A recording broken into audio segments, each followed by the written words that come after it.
It's an everyday thing. It's an everyday thing. It's an everyday thing when you let your nuts hang. Also, y'all, I've been trying to find the picture I took of the courtroom, but I cannot find it anywhere. But there was also a translator in court as well. So it was the judges, the prosecutor, my lawyer, myself, the JAG office, a translator, and then people pretty much typing the whole time, typing up everything that's being said in court. There were 2 or 3 of them in court. And then also there are people behind us that can watch this court case openly. So yeah, also I had to hire a translator for my lawyer. My lawyer did not speak English, so I also had to hire a translator for the lawyer. So this translator is who was translating the documents for the lawyer. So that translator was pretty much the go-between between myself and the lawyer to translate documents back and forth. And that translator also came to every meeting that I had with the lawyer. So I also had to hire that person and pay for that out of pocket. Now, I can honestly say, though, that my job did end up covering some of the cost for the lawyer. As I said, I paid that lawyer up front before going back to my job. But that lawyer, I think she overcharged me. I'm not gonna lie. But anyway, yeah. So there was still like money that I just lost in that process. But I absolutely needed a lawyer, so I didn't care. So this is the final date of my trial. The third trial was held on 8 December as scheduled. The next trial is set for 22 January 2024 at 1000 in Courtroom 1, Ujungbu District Court. Please ensure she attend in a timely manner. So that was the final date of my trial, and then sentencing was scheduled for a date in February. I show up to court this day, and I show up early because this is the most important court date of my trial. And my lawyer, the translator is there, or I think the translator was on a phone call, and the translator is like, hey, the JAG office is running late. Can you please call them? Call the JAG office. And the JAG office is like, we're running like 10 to 15 minutes late. We'll be right there. So we go into court as scheduled. It was scheduled for 10 o'clock. And we go into court as scheduled. The JAG office has still not arrived. We start court. We kind of go over everything that's already been going on. They're kind of just trying to like delay and waste time. The JAG office is still not there. The judges give us a break to speak to the JAG office, to call the JAG office. And the JAG office is now like, oh, we're going to be like 30 minutes, 45 minutes late. Like they just kept pushing the goalpost of how much time they needed. We go back into court, and the judges are pretty much like, we can't wait anymore. I'm sorry. We have to end this date. We have to end this court date. So I leave out of that courtroom in tears. And I'm just crying and crying and crying. My lawyer is like, stop crying, don't cry, it's okay. And I'm like, no, it's really not okay. So from here, I reported the JAG office, obviously, but my case is now starting all over from the very beginning. We really don't know what's going to happen now. My chances of winning have now gone to 50-50 rather than 98-2. And we just don't know what it's going to look like because there are going to be new prosecutors and new judges. And we're starting all over from the beginning. We also requested that the court just finish and we just continue on without the JAG office. But because I am here on SOFA, they could not finish without a U.S. representative there. So I sent in an ICE complaint, and the contents of that is, good afternoon. This is just me informing my chain of command that I filed an ICE complaint. And I said, just informing you that I have submitted an ICE complaint regarding yesterday's incident with the name JAG office. The complaint contains the following information. On 22 January 2024 at 1000, my final court date was scheduled to take place, a day I have been anticipating since trial was initiated in May of 2023, 9 months ago. Yesterday, When I arrived to my final court hearing, I was informed that Captain Blank from the blank JAG office would be arriving 45 minutes late. The magnitude of this tardiness was gravely affected by my life in more ways than one. Due to the tardiness of this JAG office, court was dismissed and postponed until 20 March 2024, 2 months from January 22, 2024, and an entire month after my final decision was projected to be made in February 2024.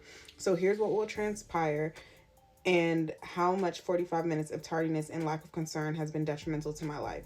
In February, the Korean courts rotate, which means that on 20 March 2024, new judges and new prosecutors will be hearing my case for the first time. This means that I could possibly be starting all over from ground zero. Due to the rotation of the court, my new projected decision date will be no earlier than June 2024 rather than the initial projection of February 2024. This adds 5 additional months to the court proceedings. My main witness may be required to re-testify. 4, I will be incurring additional out-of-pocket expenses for the next 5+ months for the private translator I have hired to assist with my case and communication between my lawyer and I.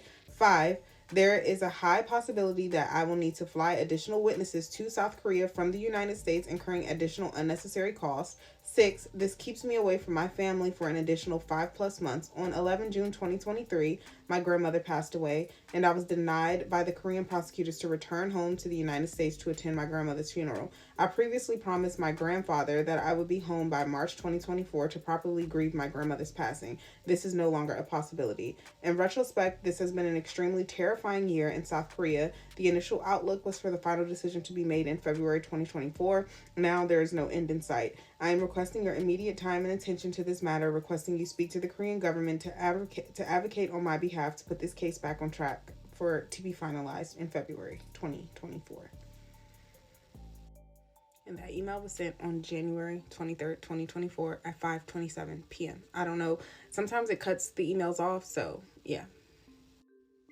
So at this point, I'm upset. My lawyer's upset. My translator's upset.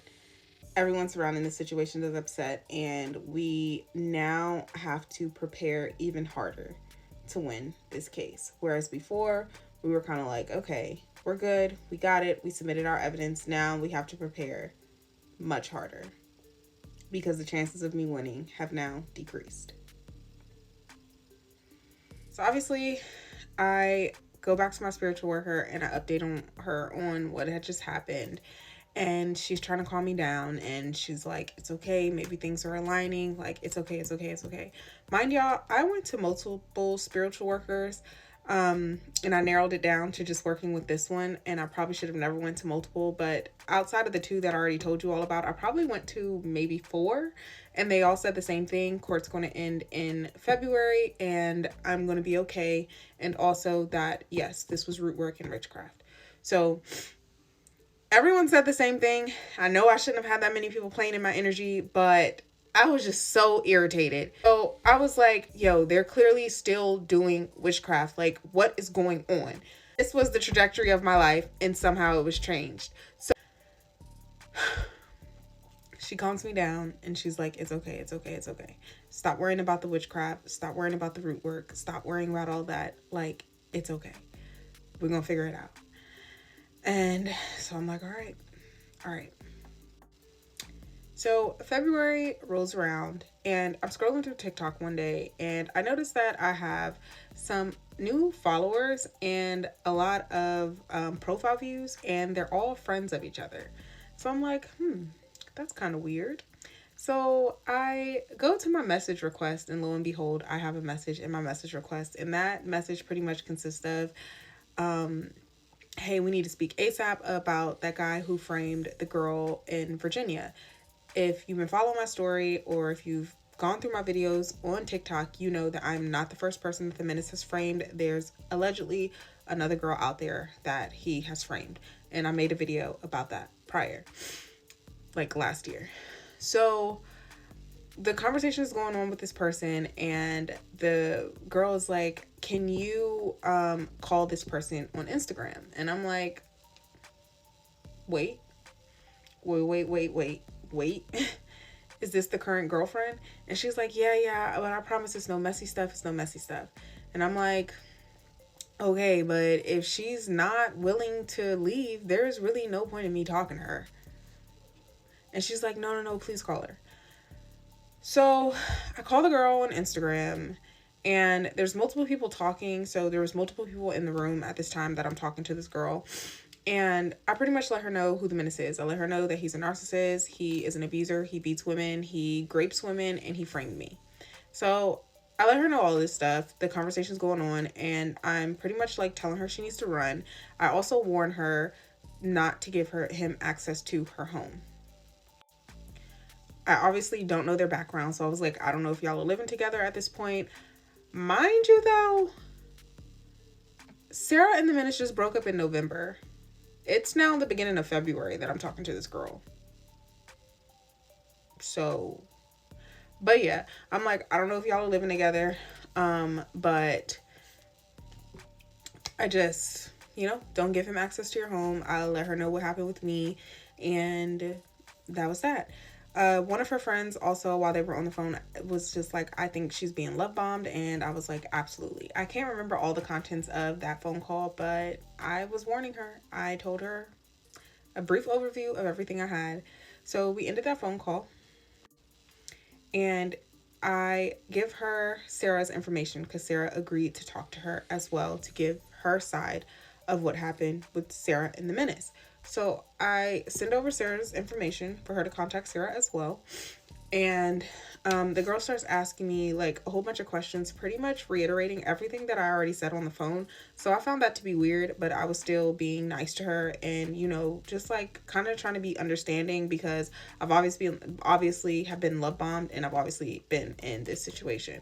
So answering her questions the same way I answered them on the phone. And she starts asking me weirder questions. Like, who are the people he essayed? I already gave you Sarah's information. Why do you need more? Also had sent over the menace's criminal record. So she did already have that. And she also asked me if I can send her over evidence from my case in Korea. And specifically asked for the proof I have of the threats he was making to me via text messages, like if I had screenshots. Obviously, I didn't give her any of that. I was still being nice and trying to be understanding through this conversation, but I should have aired this girl out.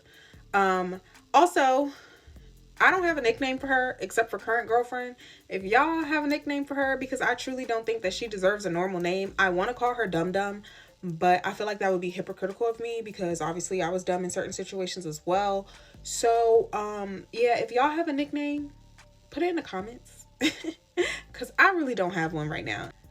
So that's going on. I also asked her how long she's known the menace or how long they've been dating. And she tells me 2 weeks. They've known each other for 2 weeks. Actually, she said like 3 weeks, but I found out it was more like 2.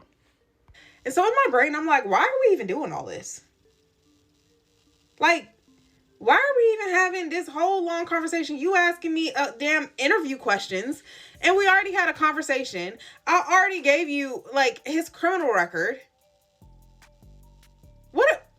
What are we doing right now? Like, I'm kind of getting irritated at that point, still holding my composure. But she did not deserve for me to hold my composure, y'all. I promise you she did not. So I'm like, just get out of there. Like, get out of there. Also, during the phone call, I asked, like, what the menace was doing or something. Like, is he working? Something. I can't remember exactly what I asked. But she said that he was working at a group home. Some people have looked into it. Allegedly, that man was not working at no group home. He possibly was living at a group home, but he wasn't working at one. Allegedly. So I end this conversation with her, and I am just like, do not tell the menace we spoke. Me and her friends also told her that on the phone. Do not say anything about this to the menace.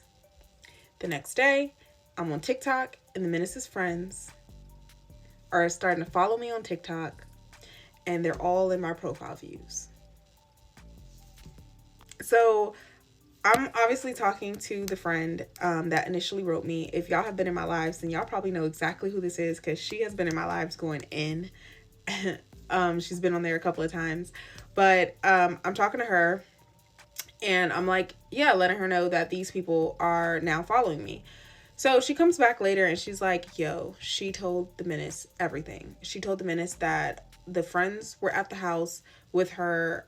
She told the menace everything about my conversation. Mind y'all, her friends came to her house with wine and food to sit down with her and have a powwow, a come to Jesus moment, and a support session to have her leave this man that they already noticed red flags in.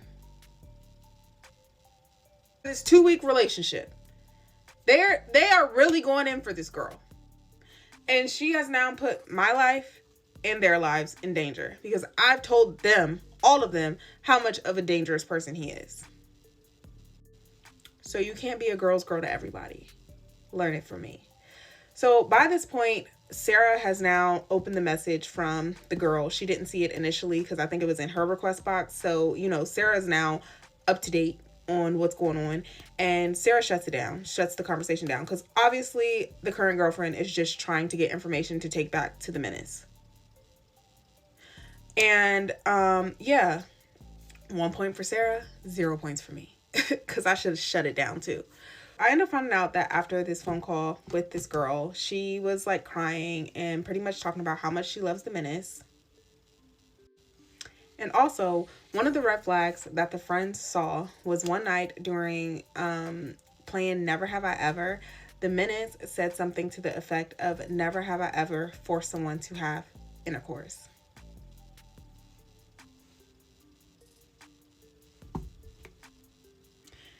And laughed about it. That was his never have I ever joke. And then I followed up with telling her that he grapes people. And her response is that he's never graped her. She slept with him and he's never graped her.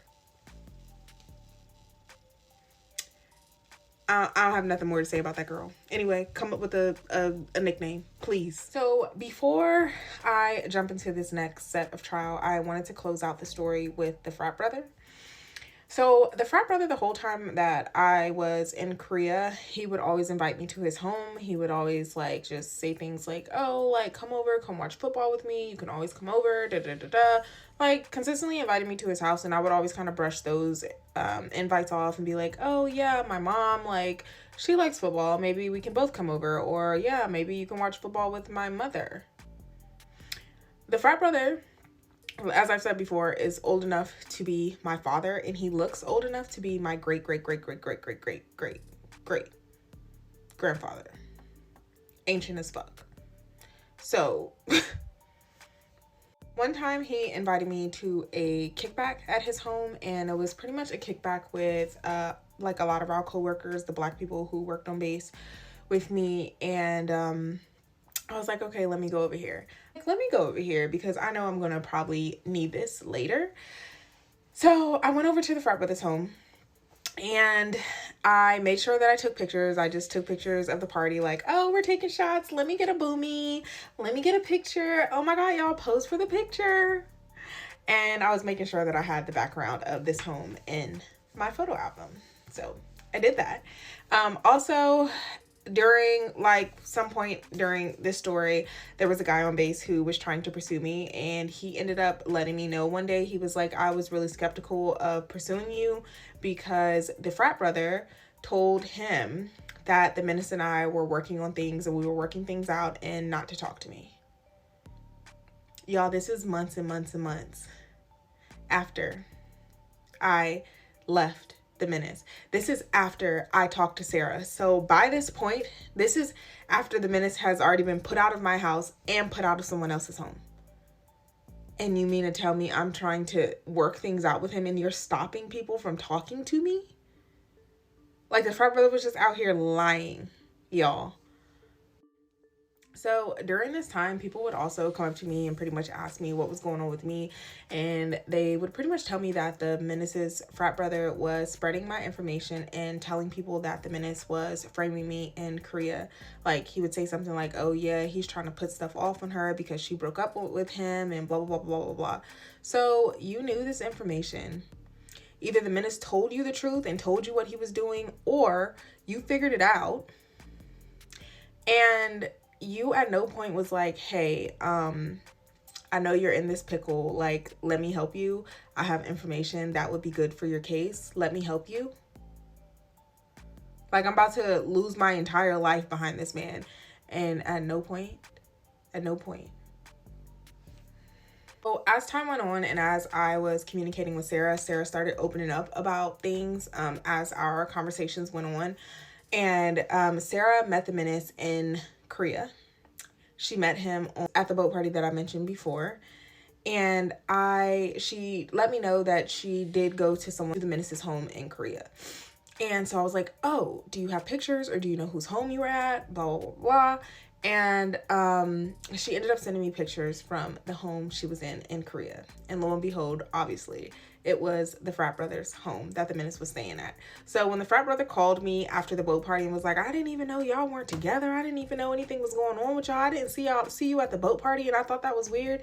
The Menace was staying at his house before that. So he knew. He knew the whole time. After the Menace left Korea, the frat brother also ended up moving into my apartment complex in Korea. And yeah, he's just been weird ever since. Once I completely had evidence that the Menace was staying with him, I just cut him off completely. I stopped speaking to him. Hello, goodbye, none of that. I just will walk past him. He called me one day and asked me what he did to me, and I was like, I don't know, what did you do to me? And then I changed the conversation to a work conversation because I actually needed something from his office. So that was pretty much that. I haven't really spoken to him since. He does do weird things. Like, if he sees my car somewhere, he'll come up and park right next to me.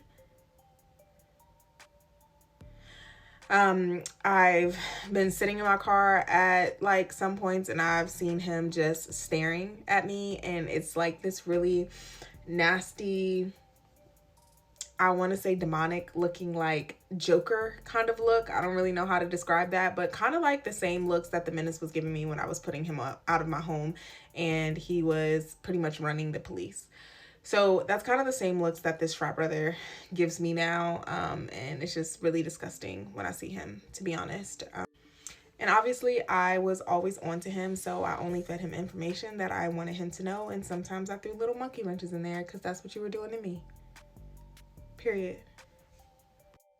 Also, once this was over, people did mention to me that the frat brother had mentioned something or said something along the lines of wanting to date me, talk to me, or whatever. He probably just wanted to F me because the Menace was showing him videos of me that were taken without my consent. So also, at one point before I like completely knew that the Menace was staying at his home, I went to his house to pick up tickets for something that he was selling tickets for. And my intent was to just go there, get the tickets and leave. But he didn't greet me at the door with the tickets. He was like, oh, come in, like da da da da. And so, yeah, I went in and we were just chit-chatting it up, talking, and he was, giving me the tickets and giving me the information for the tickets. And as I'm in the house, I realized that his pants are unbuckled and unzipped. So that was kind of uncomfortable, to say the least. But yeah, that's the end of the story with the frat brother. The Menace was staying with him the entire time. So every time the frat brother hit me up, tried to get information, or was trying to ask me how I was doing and trying to act like he was genuinely concerned about me and my well-being, he was just getting information to take back to the Menace. Now we are going to talk about what happened in this second set of trial hearings. So as you can see here, the fourth trial was not held, and my next trial date is March 20th.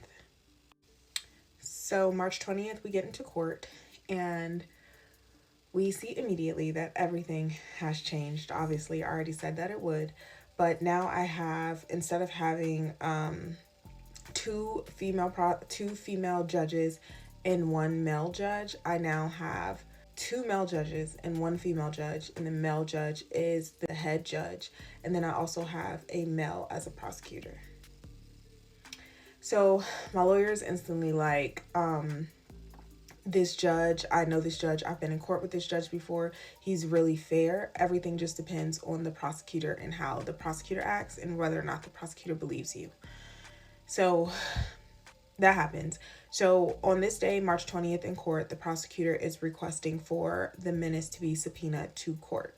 Mind you, we already know that the menace is not in Korea. So why are you subpoenaing him to court when it's in the case file? You clearly didn't read the case file.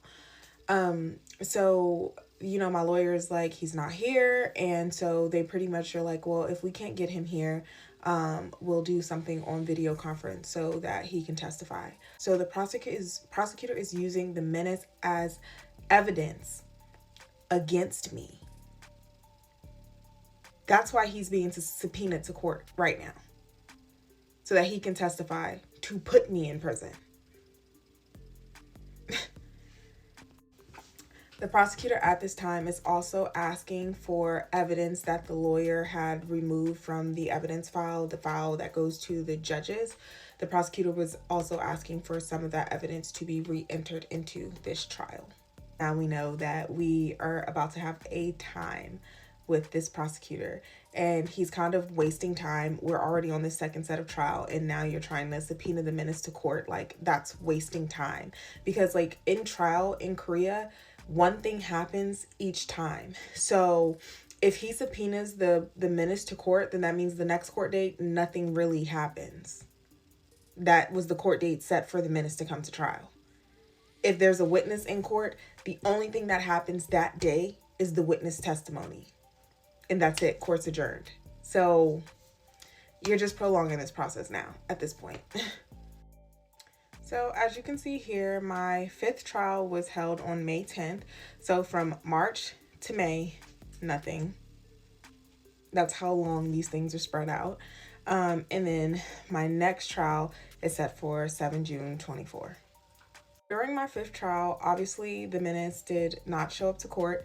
Also during this time, the prosecutor at this point looked over the case file, and he was like, if he comes to Korea, we pretty much won't have a way to get to him or get him, because he'll be arrested as soon as he gets into the country.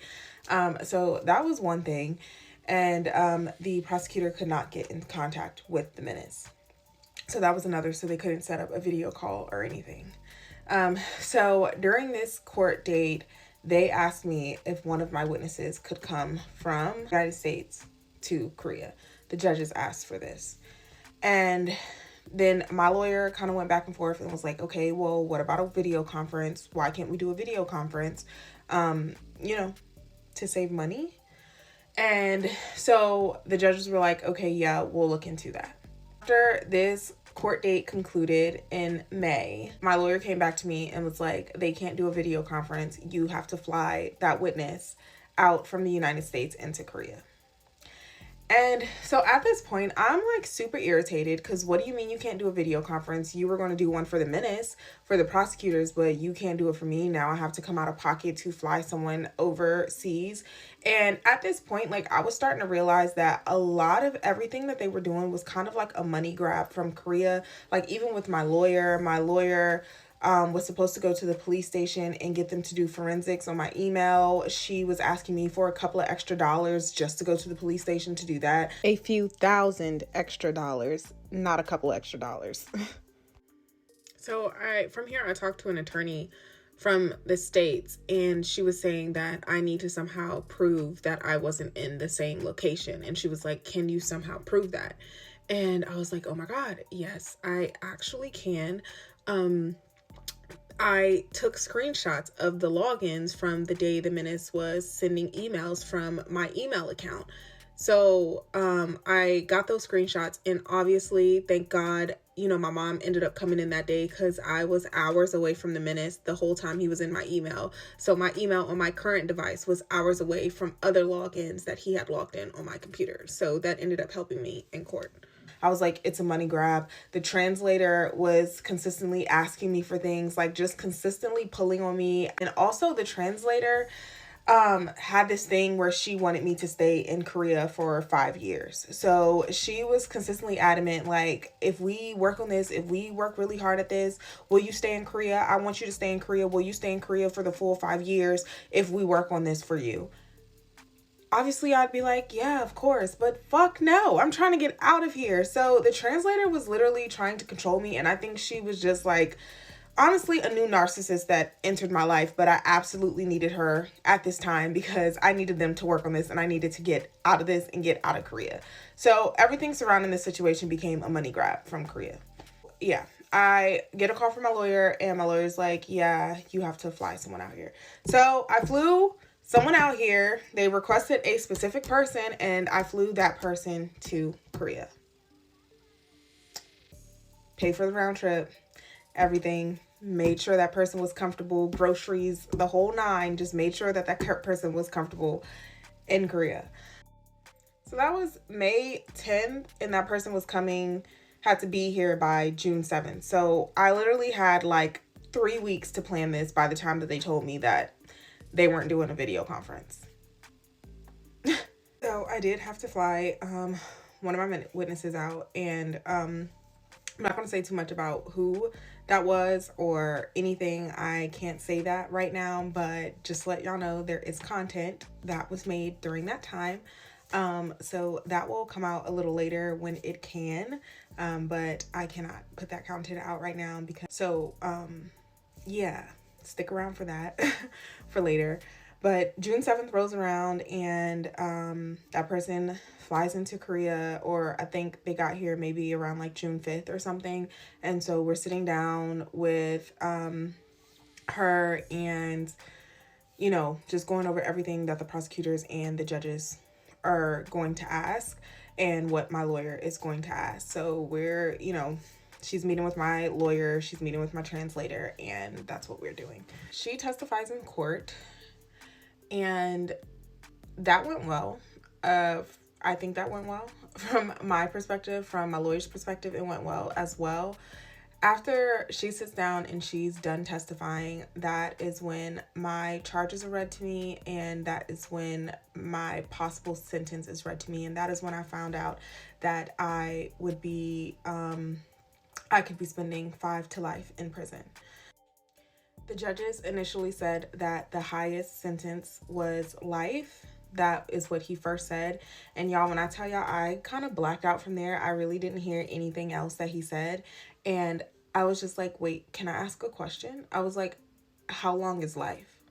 Like, what does life mean here? You know, like, I need to know what are we looking at? Like, does that mean like 25 years, or does that mean for the remainder of my life? Like, what's the range? And I didn't hear him say 5 years. My witness actually told me later that he said the lowest sentence was 5 years, and my lawyer told me that later as well. But y'all, I did not hear that in court. My brain just went blank, and I was like, life. So after this, after all that happened and my witness testified and all of that, the prosecutor is now requesting for the translator who translated the menace at the prosecutor's office when the menace was framing me. The prosecutor is now asking for that person to testify in court. So as you can see here, my 6th trial was scheduled for June 7th, and the next trial is June 19th. So June 19th is rolling around, and that's what we're preparing for. Obviously, my lawyer at this point is like, this prosecutor is trying like really hard to put you in prison, pretty much. Like, he's trying so hard, pretty much grasping at straws. My witness's testimony was really good, so now he has to pull out another witness because he can't get the menace here. So we sit down in court, and the translator who translated for the menace comes to court.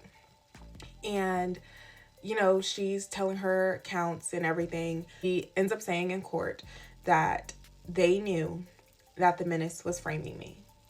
She was just like, the defendant, which is me, was just really silly, didn't, come forth or say anything, but we knew that the menace was framing her.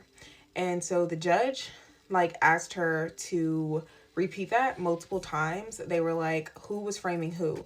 The girl was framing the boy, or the boy was framing the girl? And this witness, who was the witness there for the prosecutor, sat there and she was like, the boy is framing the girl. We knew. We talked about it. And so that kind of pretty much dismantled the prosecutor's case, and that was his witness. So after this, the prosecutor is requesting to the judges, because the prosecutor can send in what they recommend. The prosecutor requests that I receive 5 years in prison for these crimes. And so my lawyer and myself, we left this courtroom and we were extremely pissed, because it was just, my lawyer was kind of like, I don't understand how things got this bad. How did things go this way? So as you can see here, my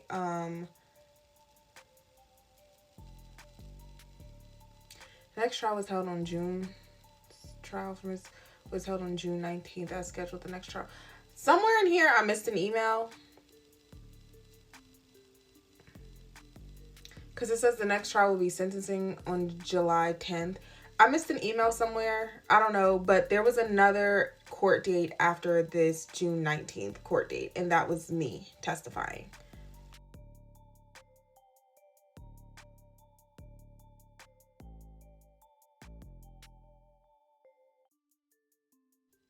But yeah, so at this point, the prosecutor is still arguing that I'm lying, that I should get 5 years in prison for this, and that's pretty much what's happening. And so we leave that court date and we're kind of like, we don't know what's going to happen. We have absolutely no idea what's going to happen. Obviously, go brief my supervisor on what's going on at this point.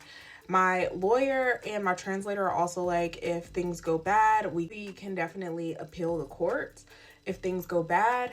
And I just went and I briefed my supervisor and I was like, I'm not gonna lie to you, sir. I don't want to go through this again. I've already gone through trial twice.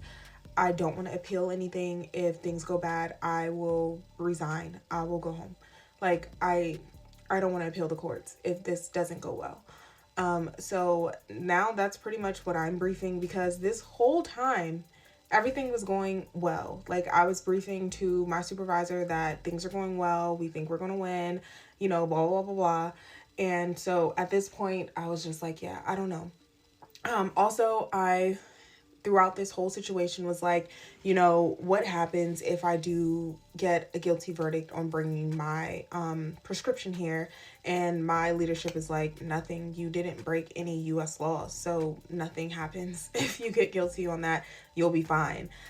So the whole time I was kind of really fighting for the fent issue, because I really didn't care too much about the Adderall in my prescription medication issue.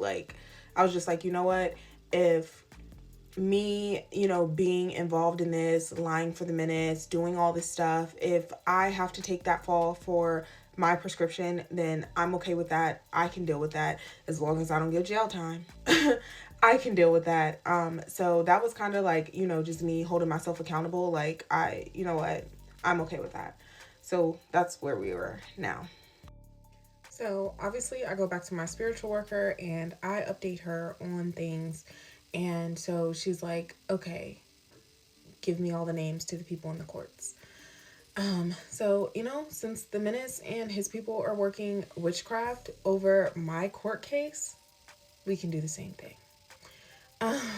So I gave her that, and pretty much it was because we knew that the female judge believed me. It was just about her convincing the other judges to believe me as well, or to not, put me in prison for these things. So it was like, that's pretty much what the work was done on, for the female judge to convince the main judge, the one that was making the ultimate decision over my life, on, you know, that I'm not the one to set an example for in Korea for this fent situation. So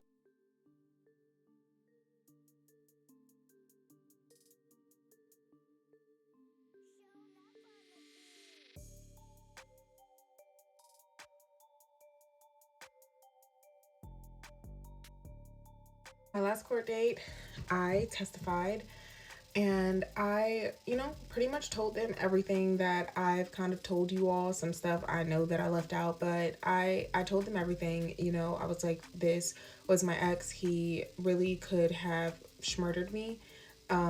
He was very abusive throughout our relationship, and mentally and physically. And he was on rugs. I was like, as you can see from the case file, as you can see from the evidence, he is the person that was on rugs. Mind you, I had sent in video evidence of him being on rugs. I sent in a lot of things, and people from his past also wrote statements about him being on rugs as well. So I was like, I'm really sorry that this happened, but please give me another chance at life. I really worked really hard throughout my lifetime to build what I have, and this has just completely been, so terrifying. This whole experience in Korea has been so terrifying, and I'm so sorry that this happened in your country. I really truly wish that I could go back in time and change things and never have brought the menace into Korea. So that was pretty much, long story short, of what my testimony was, and then the next date was sentencing.